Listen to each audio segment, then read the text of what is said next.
This is the story of a predator, 5 foot long, with lethal teeth and a flair for surprise attack.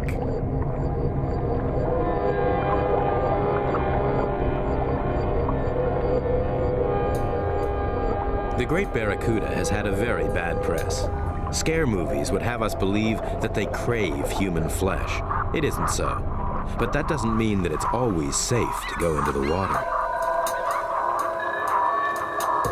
In 1997, in Florida's boating capital, Miami, a local woman experienced a close encounter with a great barracuda.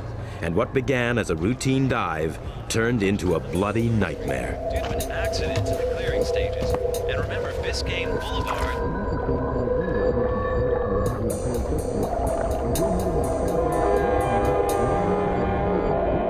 Only one lane open on Owen Road between Southwest 8. Good news for Broward County motorists. No accidents have been reported on any of the major.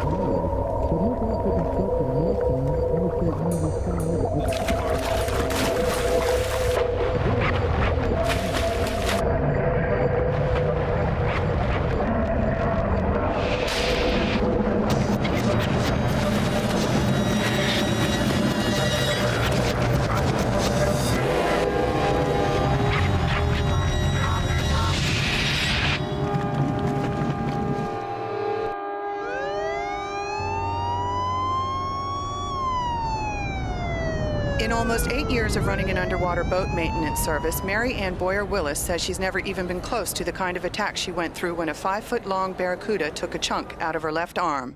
I took off my air hose and everything, laid it on one of the customers' boats, and so I just free dove. Next thing I know, it felt like a log ran into me. But it was barracuda. I didn't see his face until he went through my arm, and I saw him, and so I knew it was that. And then I saw my arm, and so I swam back to the dive platform, and I saw some cushy thing coming out of my arm. I guess it's an artery or something. Surgeons at Jackson Memorial Hospital spent 3 hours repairing both the vein and nerve that were damaged, but it will be a while before doctors know how full a recovery Willis actually will have.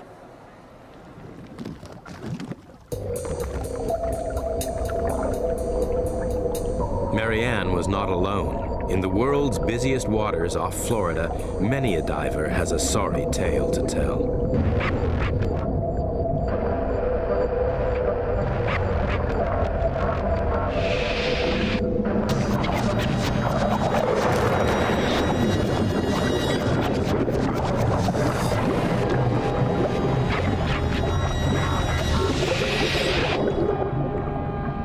Divers are strangely attractive to great barracuda. Come in, Captain Spencer Slate. One of the times I had an encounter with barracuda, he hit me in the mask at such force that it crushed my sinus and actually prevented me from diving for about 3 months until my little sinus re-healed, and that was a pretty painful hit. It was better than I would relate it to getting hit by a prize fighter. I thought I was going to get knocked out, but it did hurt, and it was a serious hit.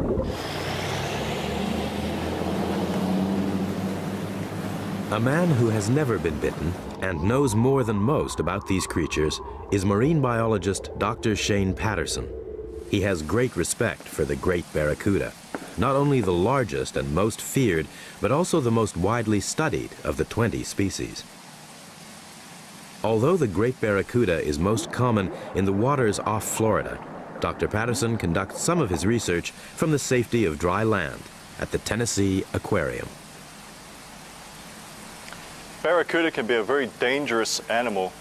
They are equipped with a nasty set of teeth that can inflict quite a wound on a human being or any of their natural prey. Barracuda's teeth are extremely sharp and they have powerful jaw muscles. Even a raking injury, a glancing blow from this fish can cause a massive wound, a lot of bleeding, a lot of tissue damage. The reason why they have these large canines up front that will actually impale prey, but these cutting teeth are also extremely sharp along the sides. The effect of a barracuda bite is basically that of a meat cleaver moving rapidly through the water and slashing through the tendons and muscle and even the bone of whatever it hits. Contrary to popular belief, barracuda do not prey on divers and snorkelers, although they are exceptionally inquisitive. Their quarry are other fish, occasionally their own kin, that swim into their favorite haunt, the coral reefs of tropical seas and oceans.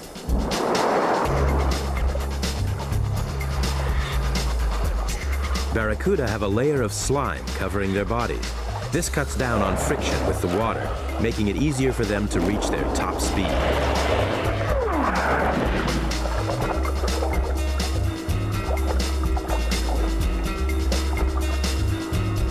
They are ambush predators, built like torpedoes, and blessed with the ability to accelerate up to 30 miles an hour from a standstill.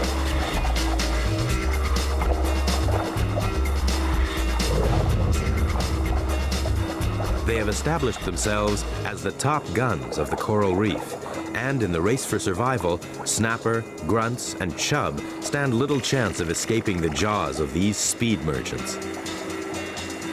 Barracuda are predators, not scavengers. They enjoy the chase and appear to be disinterested in prey which are no longer moving.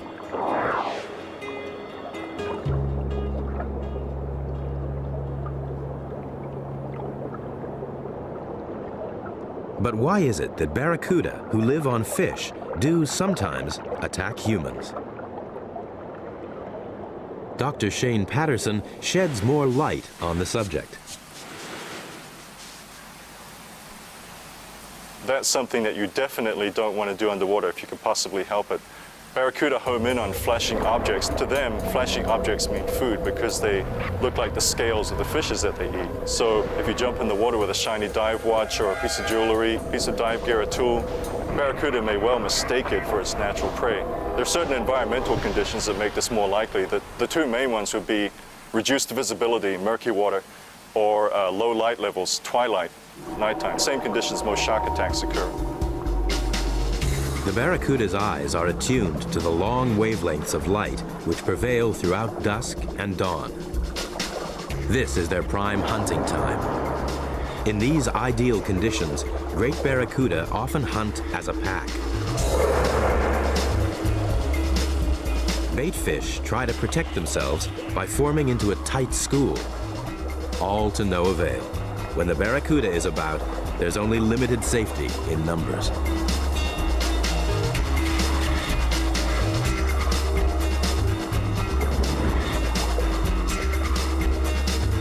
In a crowded ocean, the barracuda's jet-like speed can have some disastrous results. The trouble is that barracuda move so quickly when they're on a predatory strike that they can't possibly call off the action before it's too late, and there's no way the human can react. We just can't react that quickly. So the end result is that you have a barracuda attack.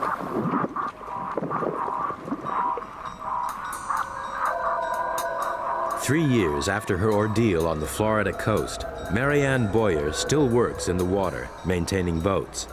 She is left with not only the scars, but a grim reminder of what is believed to be her assailant. Here's the barracuda that bit me, and this is where it happened right here. It was a very clear day in the middle of the afternoon. It was very, I do remember, it was very sunny and very glary as far as the sun and then the water go.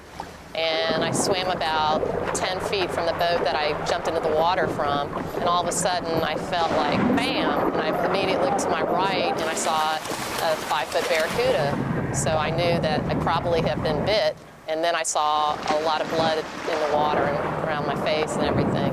So I swam pretty fast and got out of the water as best that I could and got to a dock phone and called the front desk. My brachial artery was just shooting out blood like a geyser. My arm, the forearm, had been filleted, basically. I lost 1/3 of my blood. It was basically running off both sides of the dock. It was pretty bad. He bit me in 2 areas. He got my lower bicep where he severed my median nerve, which controls feeling and part of your hand, and he also severed my brachial artery. The whole arm took 100 stitches to repair.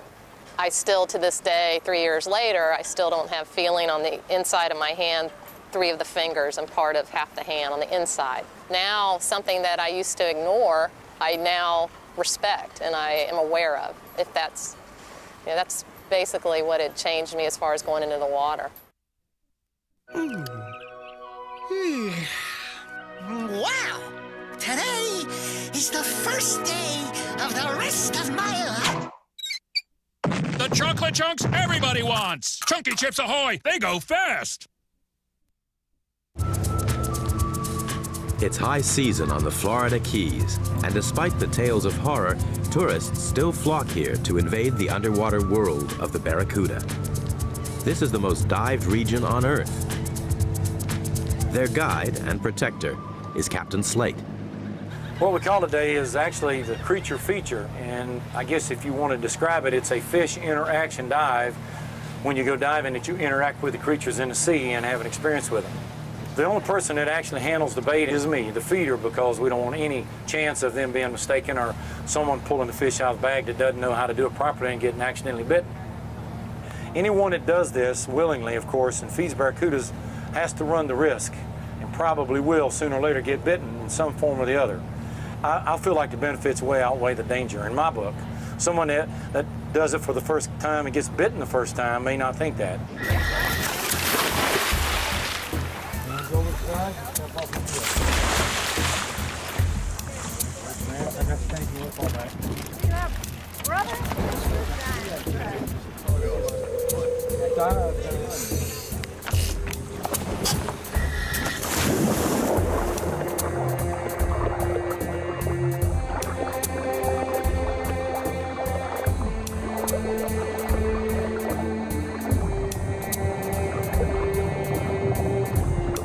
This reef is classic Barracuda turf. Typically, they're out patrolling their territory, so it might be some time before they put in an appearance. But there's a warm-up before the main event. Resident green moray eels and hungry nurse sharks gather to eat at the captain's table. And who can blame them? Why go hunting when there's a free fish supper close to hand?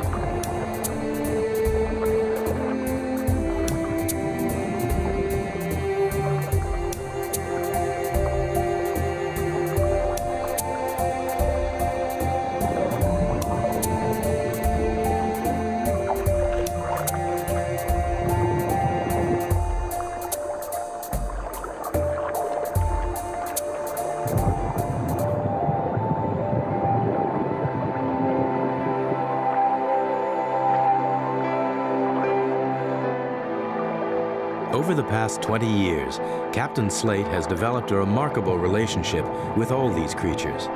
There's a mutual trust as man and fish reinforce their bond.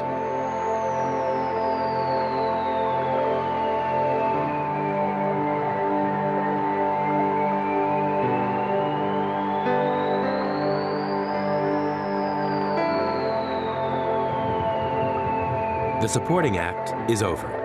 Enter the stars of the show.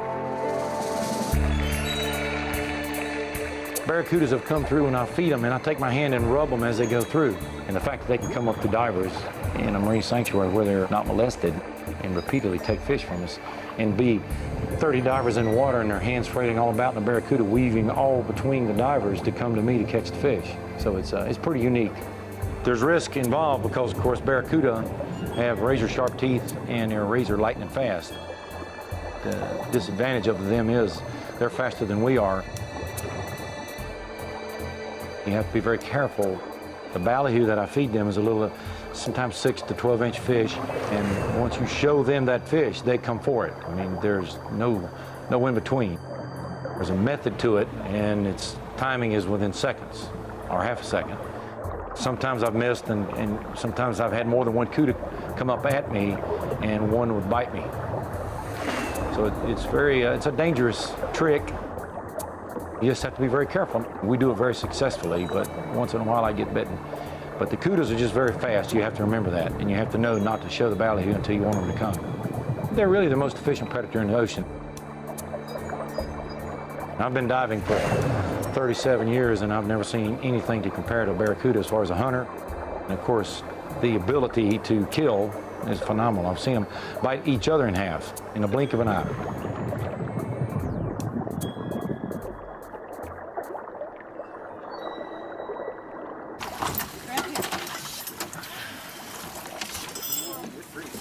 For Captain Slate, safety is paramount.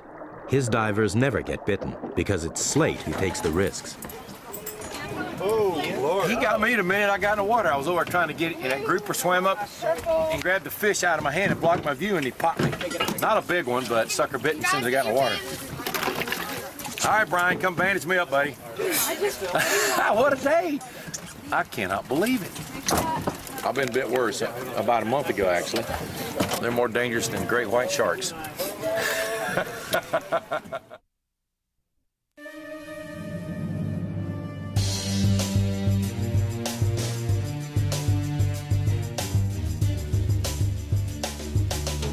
Mutual of Omaha's Wild Kingdom, Sundays at 7 on Animal Planet.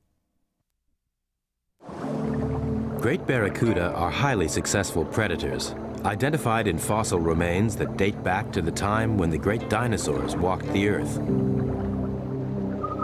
But their success is not all down to being a top predator. Some of these little fish are barracuda buddies. This coral head is a permanent location for a barracuda health spa and beauty salon.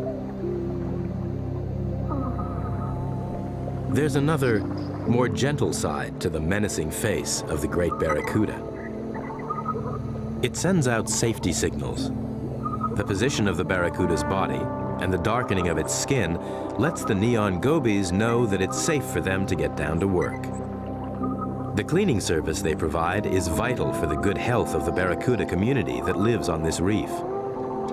Their skins can become infested with parasites, which the cleaners remove, along with dead scales and mucus. It's a you scratch my back and I'll scratch yours relationship, because Dr. Patterson has observed that the cleaner fish also eat this debris, so they actually feed when they clean. It's a fishy version of teeth flossing. Loyal customers, barracuda return frequently to the same cleaning station where they know they'll get good service.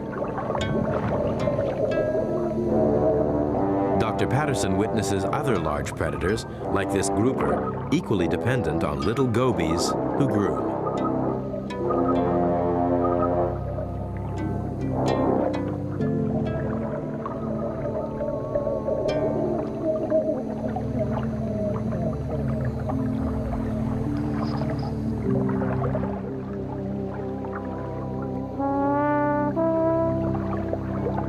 The salons are always busy, with barracuda lining up to wait their turn.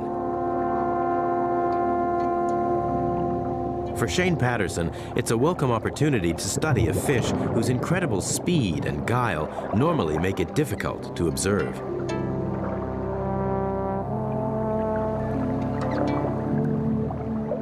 It's clear that when they're in a passive mood, they seem to live in peaceful coexistence with other marine species.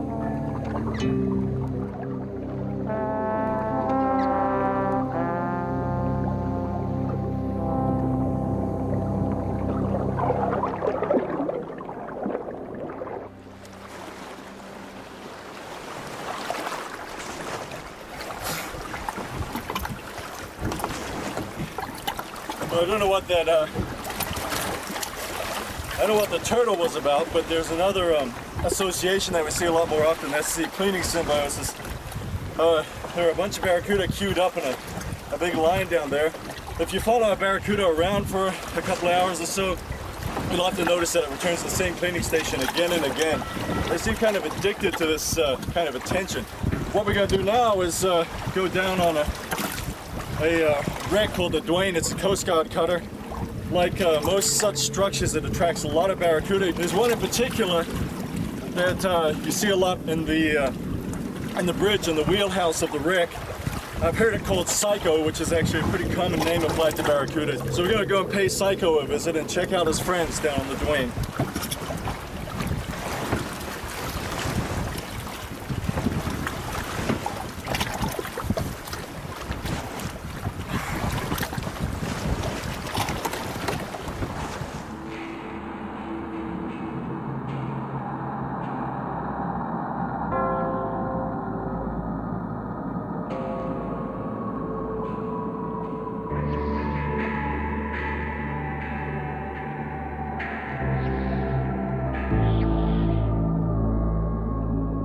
Psycho stalks the wreck of the Duane, ever watchful for the next party of divers. This is his turf. Enter at your peril.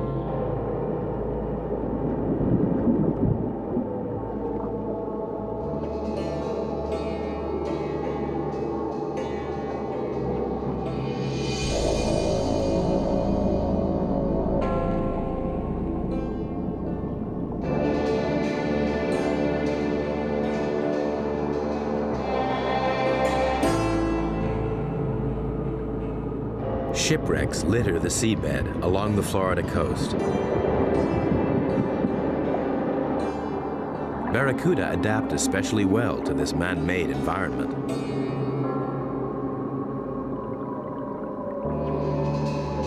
They're well aware of the divers who come to explore the wrecks and frequently play games of hide and seek.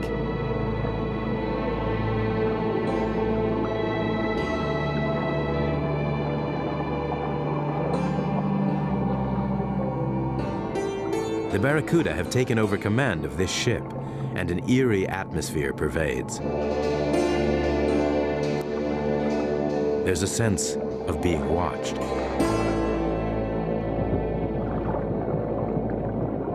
Some great Barracuda can live more than 15 years, and once they've established a home, they rarely move. But it's not only divers and scientists who know where they can be found. Florida is famous for its fishing, and barracuda are a fish that fascinates, so they've become a big attraction, almost an icon.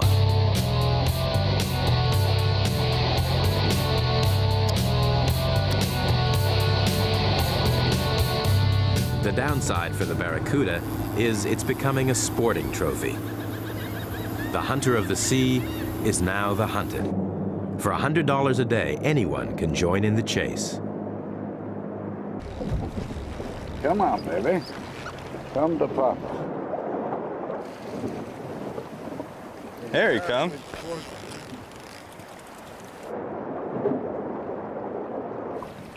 Nice fish. All right. We won't gaff him, we'll just release him.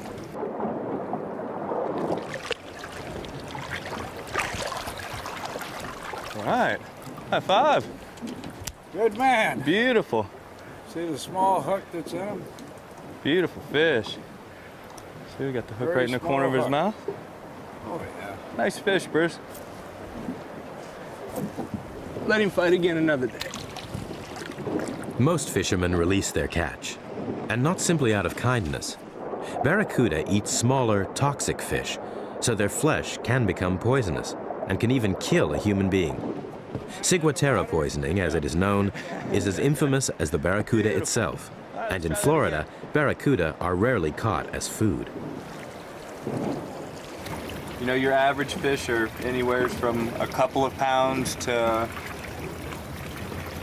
20 is beautiful. Like the ones we were catching earlier were 10 to 12 pounds. Anywhere between 35 and 47 pounds, you know, is an exceptional fish. And I'm sure down deeper there's some of the bigger ones. Well, I haven't got lucky enough to even hook one yet. There he is. Got one? Yeah.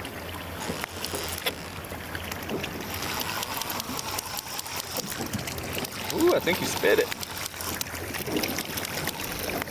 Dropped it out. I had him for a second there.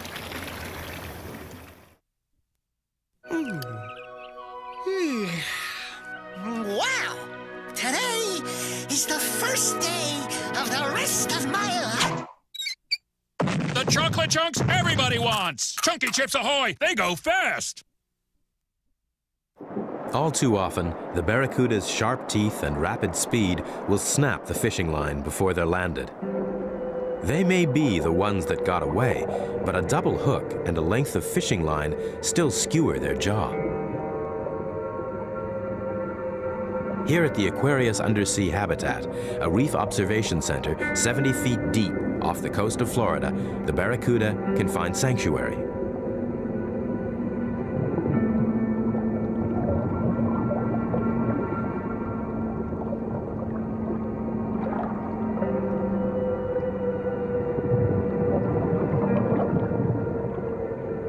One man doing his best to help the injured is Jay Styron, who operates an unofficial casualty department.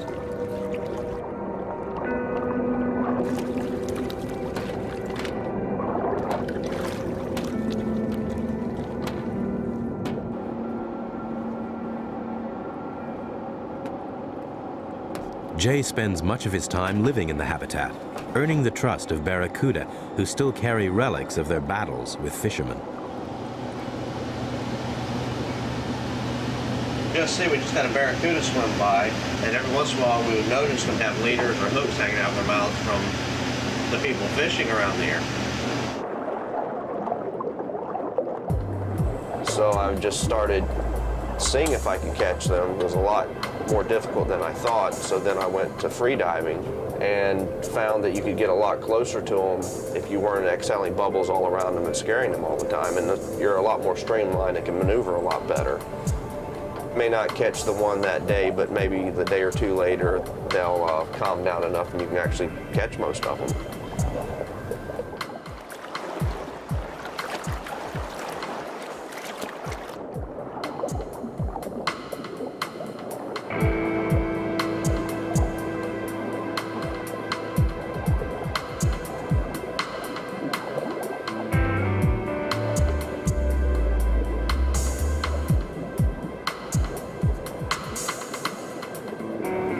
Generally, I'm snorkeling around, free diving, and spot a barracuda with a leader that's long enough to really approach, because barracuda themselves will approach you within inches, but you approaching them is a different story.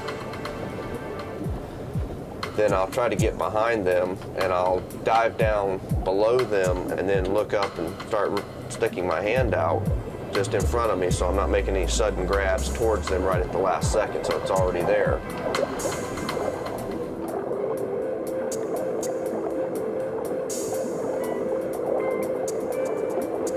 And generally just keep pace with them, and a lot of times they'll start swimming forward slightly as you're getting closer, so you're just angling up, trailing behind them.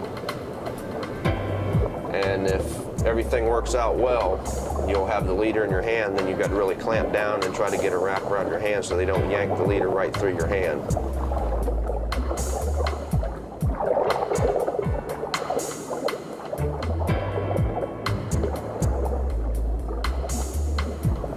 So as they're circling around trying to shake the hook, I'm gradually coming to the surface with them, and after they've tired out sufficiently that I can grab them by the tail, I'll turn them upside down, and they go into a tonic state, and then I either decide to get the hook out then if it's just in the jaw and it's easily removable, or I'll bring it to the boat and get somebody on the boat to help me with a pair of pliers.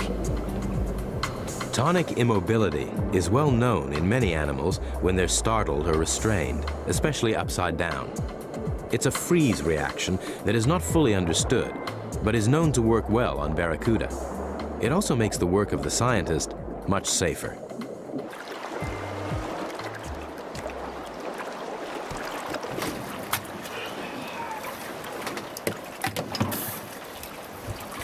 Well, another barracuda's swimming free.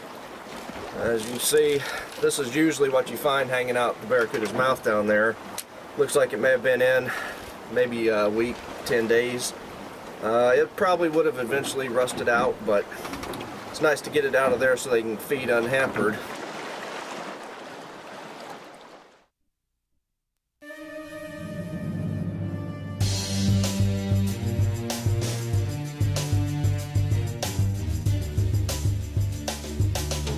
Mutual of Omaha's Wild Kingdom, Sundays at 7 on Animal Planet. Surprisingly, in some parts of the world, it's the barracuda which actually help the fishermen. There are fishing stories involving barracuda that have a slightly happier ending for both barracuda and fishermen than some of the ones that we've heard and seen. This very interesting archival footage from the Pacific Ocean was shot some number of years ago. The fisherman works with the barracuda out at the fishing site to herd large schools of prey fishes using the barracuda as a cooperating agent in the water. Fisherman throws a bit of pumpkin overboard, kind of acts as a nucleus for the prey fishes, the little silver fishes that have gathered there so far. and it sets it up perfectly for the barracuda to circle around and herd the little fishes into a tighter ball. And the fishermen drop their nets over this ball and just haul it up. The key to the success of this relationship is the barracuda's ability to herd the fishes in the first place, which is a very common behavior in their foraging, whether feeding alone or feeding in a group. Or of course, the barracuda's ability to learn, and its learning to associate the payoff with a pretty easy day's work, just rounding up a few fishes. So it's mutually beneficial association. Many people would not associate fishes in general, and barracuda in particular, with any great degree of intelligence, but the barracuda can learn, and in this case I think it's fair to say that you can teach an old barracuda new tricks. Although it's the great barracuda that gets most attention, Dr. Patterson has also studied behavior in other barracuda species. One of the really interesting and slightly ironic twists about this whole episode is that barracuda, including great barracuda as well as some of the other 19 or so species, also form schools that can be very large in size, and these schools may also have an anti-predatory function. In this respect, it's true that even predators are potential prey to somebody else.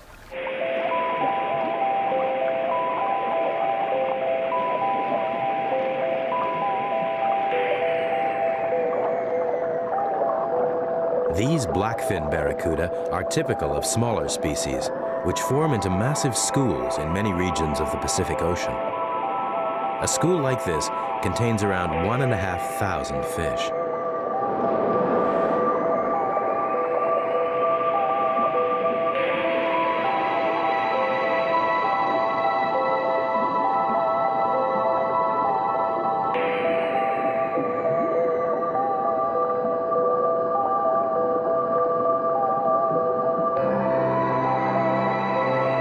The spectacle these huge circling schools create is a great draw for divers.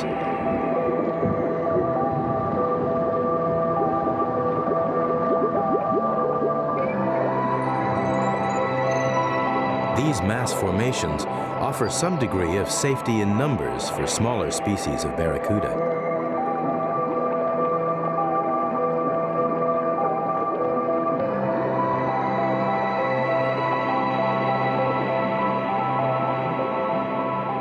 Back along the coast of Florida, it's the great barracuda who may also need to find protection.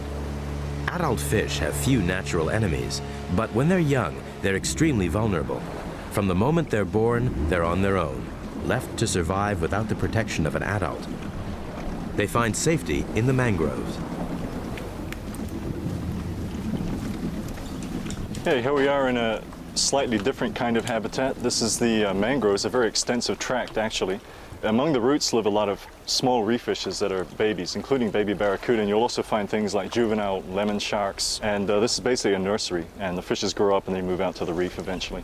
So we're going to get in and hopefully we'll find some small barracuda. They may be this big, there's quite a few that size here, maybe up to that size, and we'll see what they're doing, what they're up to. Once a year, adults spawn in open waters, but no one knows exactly where. We do know that the babies end up in the mangroves after drifting in on ocean currents. Here, thousands of minuscule marine minnows provide plenty of food for the growing barracuda.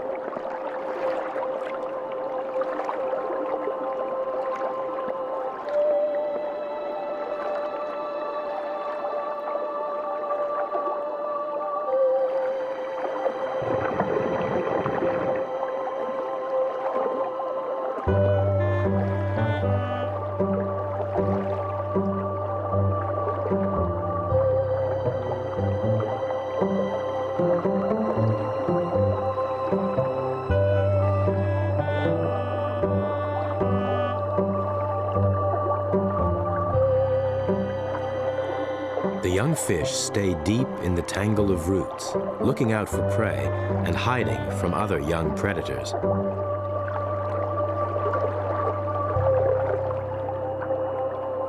The mangrove offers a training ground for survival. Young lemon sharks grow up here too.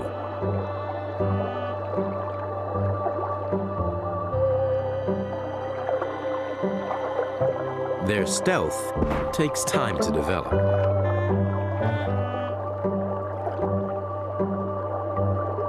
Safe in their tidal labyrinth, the baby barracuda will soon outgrow the mangrove.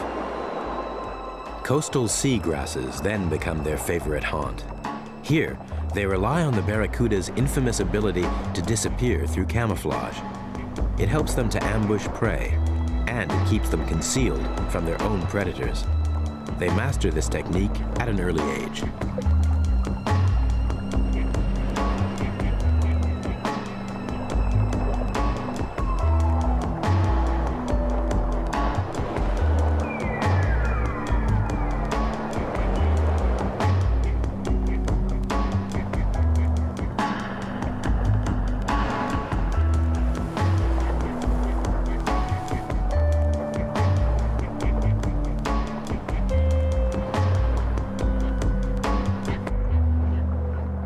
They mature at 2 years old.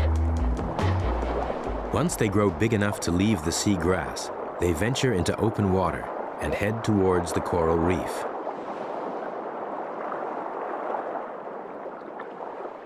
Unlike the mangrove, there's little protection, but there are still plenty of bigger predators.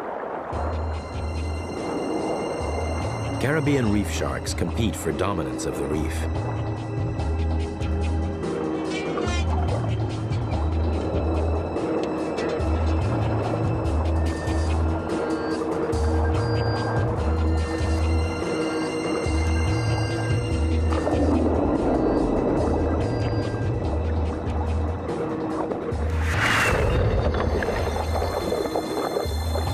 The great barracuda has as much reason to fear as it is feared, but the myth that they're vicious killers that attack swimmers still lives on, fueled no doubt by horror movies. This one starred an unfortunate but somewhat familiar diver called Captain Bob Olson.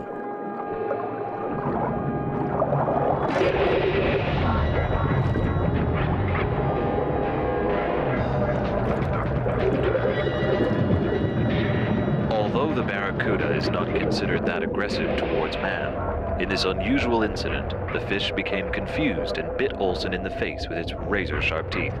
Writhing in pain and in a state of shock, the crew members and tourists worked frantically to save the wounded man. Although this injury had resulted from an accident, it was serious enough to nearly cost Olson his life.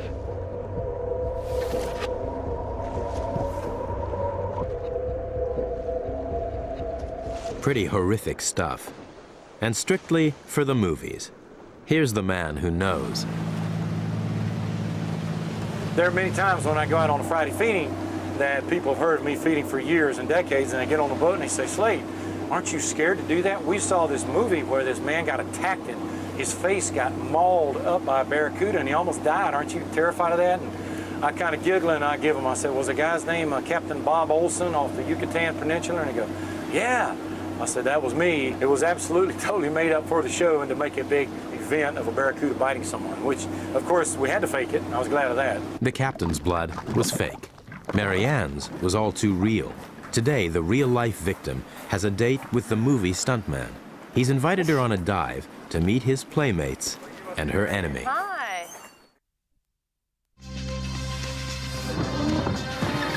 Sunday night. Get closer than ever before for a wild look at the very best of Animal Planet. Open wide. From hornet wars to home-bodied hippos. Who would have thought they were so talented? Don't miss Terry and Bendy as they roll out the red carpet for our greatest shows and specials. Planet's Best, hosted by Terry and Bendy, Sunday night at 8, only on Animal Planet.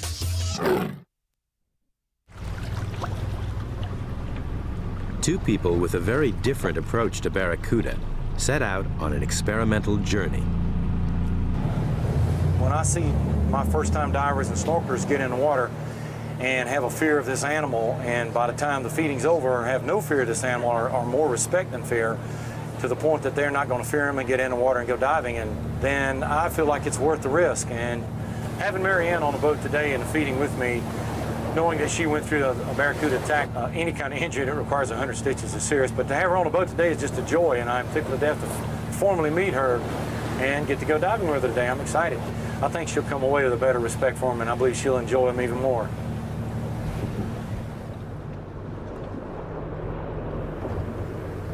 I I don't want to be right next to Mr. Slade. I want to watch him from a little bit of a distance. But no, I'm excited. I want to see it happen. I think it'll be a neat thing.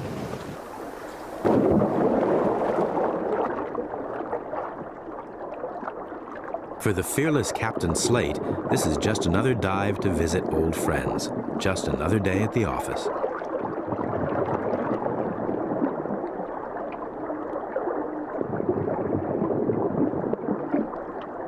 For Marianne, it's a different kettle of fish.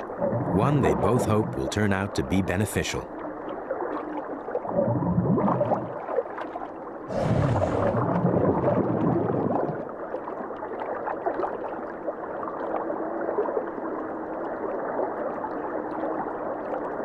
Any diver unfamiliar with the behavior of Barracuda would find this a nerve-wracking experience.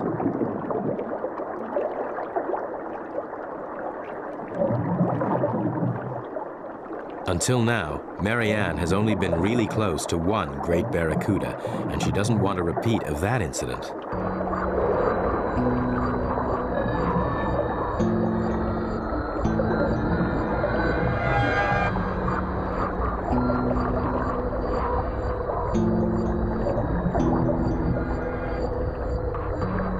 Even though she knows Captain Slate will be looking out for her, Marianne knows the damage a Barracuda can inflict. Are the fish beginning to show an uncanny interest in Marianne?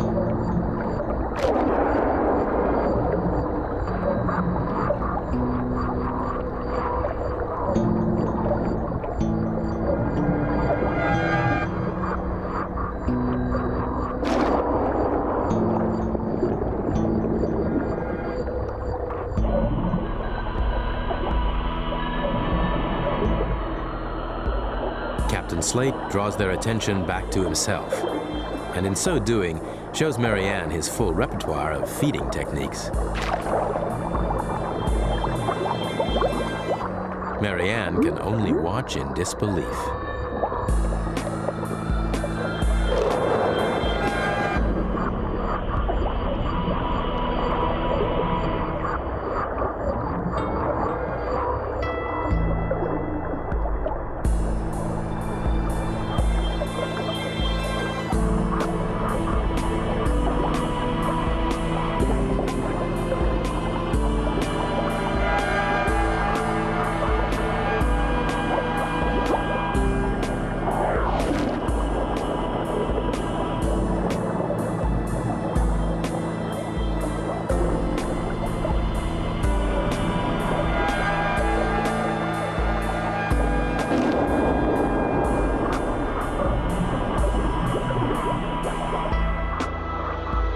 The fish show a remarkable patience and precision.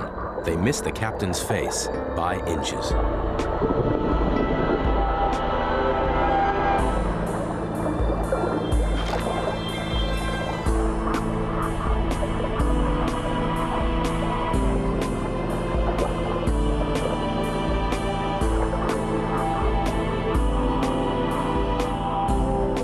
After the show, Captain Slate congratulates Marianne for meeting his Barracuda face to face.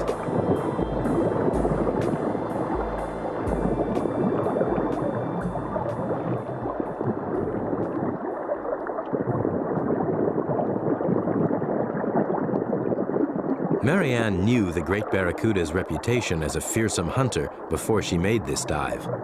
After witnessing the captain's fearless feeding display, she's now seen that the fish is not the willful and dangerous animal that many believe it to be, and its reputation as a manhunter has been greatly exaggerated. But getting so close to the big fish again has been exhausting. For Captain Slate, it's been an opportunity to meet one of the few divers unlucky enough to be bitten by a great Barracuda. The great Barracuda's hunting grounds are the most dived waters in the world. Surely the fact that they do not run with the blood of hundreds of hapless divers is testament to the placid nature of these intelligent